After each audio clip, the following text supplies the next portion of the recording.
मंच पर उपस्थित ट्रेड यूनियंस के नेतागण और साथियों, मैं अपने संगठन AIUTUC की ओर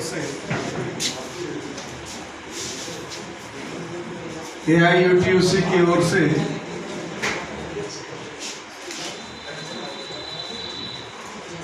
हमारे एटक के साथियों को, इस टीम को बधाई देता हूं कि आज जिस तरीके से इतिहास पर हमला हो रहा है, विकृतीकरण हो रहा है, ये बहुत जरूरी है कि हमारे आने वाली पीढ़ी के सामने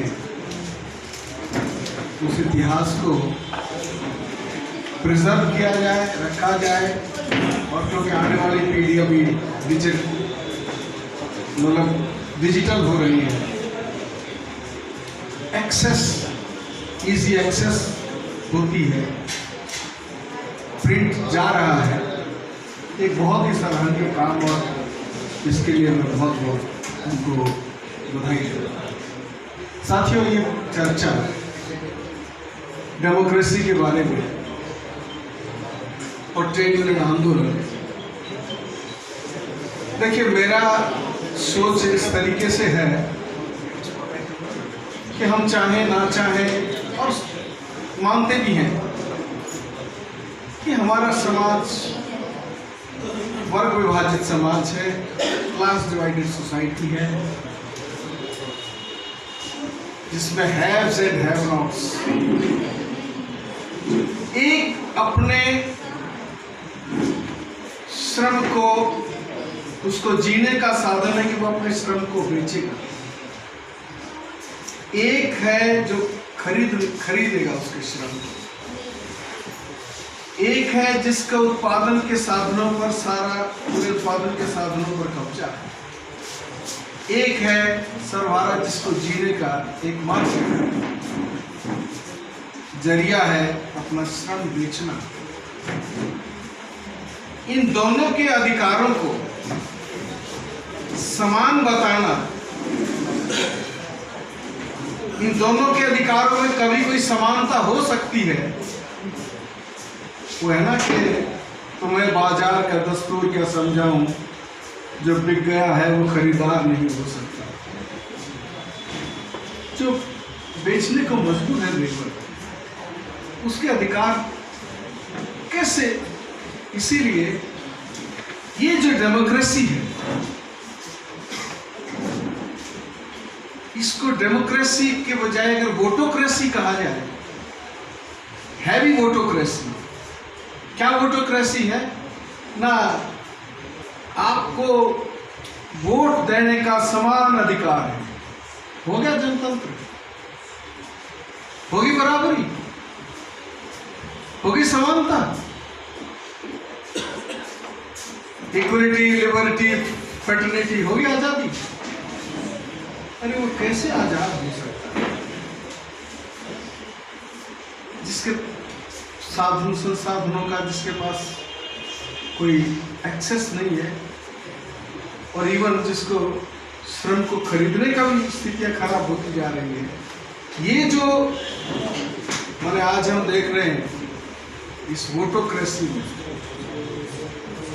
जिसको डेमोक्रेसी का बड़ा भारी बुर्जुआ तंत्र जो है वो इंटरनेशनली, नेशनली बड़ा डंका बजाता है। क्या बोल रहे हैं? हम चुन के आए हैं, लोगों ने हमें चुना है, हम जो भी कुछ कर सकते हैं। अरे तुम्हें ना चुना हो तो भी तुम जो भी कुछ कर सकते हो। ये तो जो भी कुछ कर सकने का सारे साधन तो तुम्हारे हाथ में है। तुम्हारी मिलिट्री है, तुम्हारी पुलिस है, तुम्हारी अदालत है, तुम्हारा प्रशासन है। क्या डेमोक्रेसी है भाई? वोट। किसको चुनते हैं? ना जो कानून बनाएंगे, लेजिस्लेटिव, लेकिन उसको लागू करवाने का तुम्हें कोई अधिकार नहीं। अधिकार के मामले में देखा जाए, जिसका इतना महिमा मंडन हो रहा है, एक एमपी की औकात एक सिपाही से कम है, एक सिपाही की औकात ज्यादा है। उसके हाथ में पावर का डंडा है, तुम्हारी कोई औकात नहीं है। और इसको जयराम किया डेमोक्रेसी। और इस वोटोक्रेसी से ही तो हिटलर भी तो चुन के ही आया था। तो ये जो 1% जिसका 70% of the wealth of the country पर इससे कब्जा है, ये 1% की डेमोक्रेसी है। 1% के लिए अधिकार है, 99% की अधिकार है। ये जो आज जो भी अधिकार लड़के हासिल किए थे, क्योंकि जितने भी अधिकार हासिल किए गए वो तो ट्रेड यूनियन आंदोलन, मजदूर आंदोलन ने की, मजदूरों ने की, शोषित वर्ग ने की। शोषित वर्ग ने तो नहीं किए ना। शोषित वर्ग तो चाहता है यथास्थिति बरकरार रखने के लिए। तो ये जो डेमोक्रेसी तक हम पहुंचे, ये जो बराबरी, इक्वलिटी, लिबर्टी, फ्रेटर्निटी, समानता, स्वतंत्रता, भाईचारा, लेकिन ये स्लोगन दे के आया था बुर्जुआ रेवोल्यूशन, लेकिन इसको लागू नहीं किया। ये लागू हुआ सोशलिज्म में, जब मजदूर का राज कायम हुआ, तब ये रविंद्रनाथ अपनी चिट्ठी में लिखते हैं कि मैं अगर सोवियत संघ की यात्रा नहीं करता तो मेरा जीवन का मिशन अधूरा रह जाता। मैं यहाँ जनतंत्र का पर्व देख रहा हूं।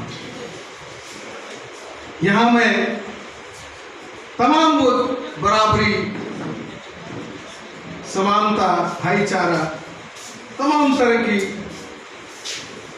महिला का मुक्ति, ये प्रजातंत्र, जनतंत्र का पर्व देख चल रहा है।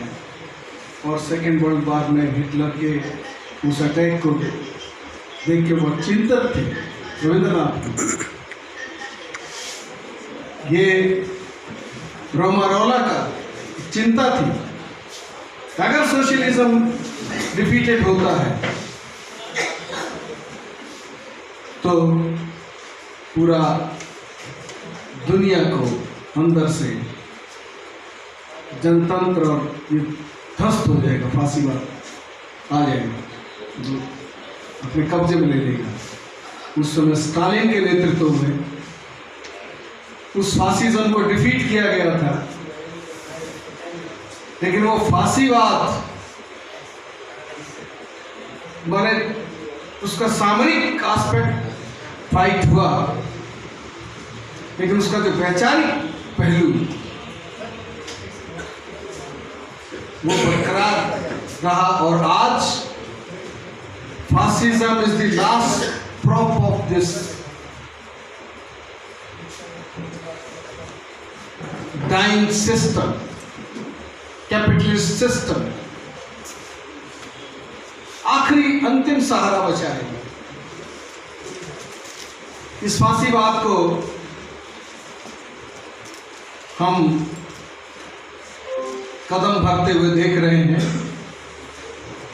Administrative fascism is complete in this country. You can see what is happening of all democratic institutions. किसी को भी ले लीजिए आप, इलेक्शन कमीशन से लेकर जुडिशरी, तमाम चीजों के ऊपर